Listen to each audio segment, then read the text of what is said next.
I want to give you a parental warning right up front. This is going to be an intense section on media input. And I also want to just let you know how sick to my stomach I feel. I feel like I could burst into tears when I think what this is doing to America, to American families, to young boys and young girls. It's unthinkable.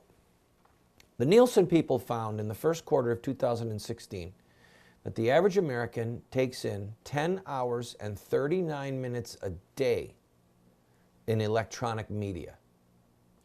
That means radio, television, smartphone, iTab, or tablets rather, and that this is up more than an hour from the first quarter of 2015.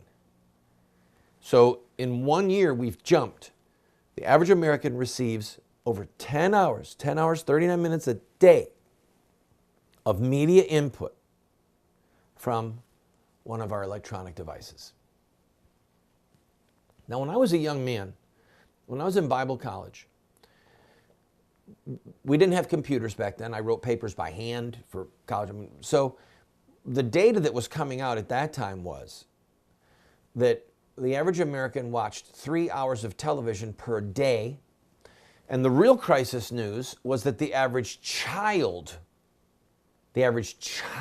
watched 3 hours of television a day. And so they were getting home from school and they were turning on the TV and maybe after dinner watching a sitcom with mom and dad.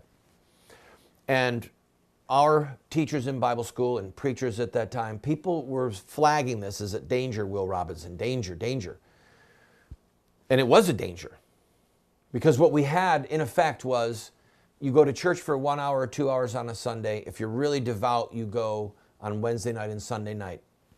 So maybe you've got an hour to an hour and a half of hearing the Word of God being taught a week.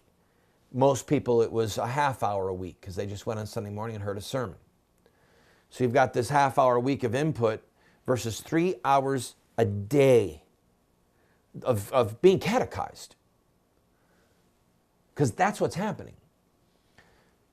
So back then, the crisis was 3 hours a day, we are being catechized, we're being discipled, we're being fed intellectual slop from Hollywood, from TV folks in New York City. And it's corrupting us. It's perverting us. It's making us think about things that we shouldn't think about, and it's making us feel that this is important when in fact it's not, and it's teaching us to ignore what is important. Think with me, how much time does your family, I'm going to answer for myself as well. How much time does your family spend praying together on a daily basis?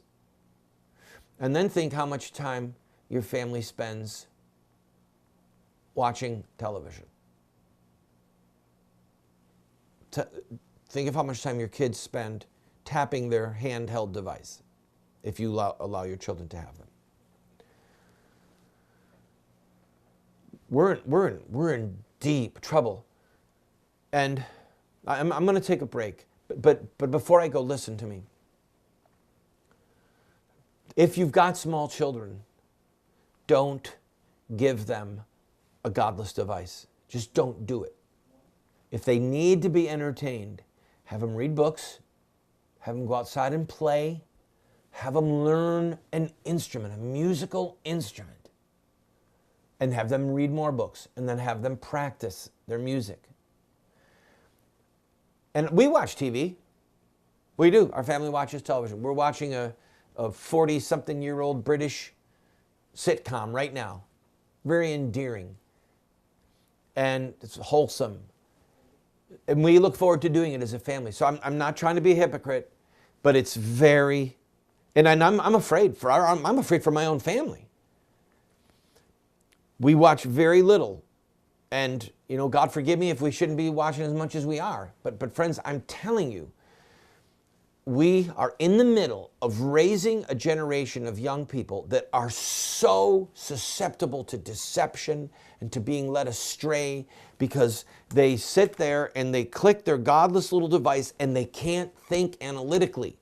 And they are not anchored in a God-centered ethical construct. Their ethical compass is not properly developed and properly in place.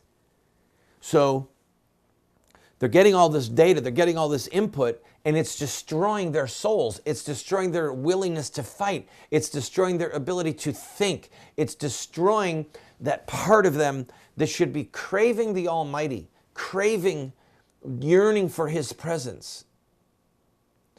And it's harming our families. It's harming people's ability to communicate. I mean, go down the list of what these devices are doing. And if you've got small children or if you've got grandchildren that you have influence over, just don't give them the device. Or if the kids get dropped off and you're the grandparent, take the device away. Say, while you're at grandma's house, you have to put that thing down. We're going to turn it off. Click the off button. No one needs to hear that bell chiming or whatever the device does or the text is coming through. It's taking away our ability to be present to the moment, to be present to those around us, and to be present to the things that matter. If you want to think through why there's so little outrage about that Supreme Court decision regarding the child killing laws, the abortion laws in Texas a couple days ago, you want to know why there's so little outrage? Because we've got our godless devices sapping the strength out of us, sapping the life out of us, sapping the concern out of us. And it makes us just unable to fight. And so the bad guys win by us in our omission, by us just not showing up on the field of battle because we're up in the stands saying, hey, did you see this latest YouTube? Isn't this cool? God save us. I'll be right back.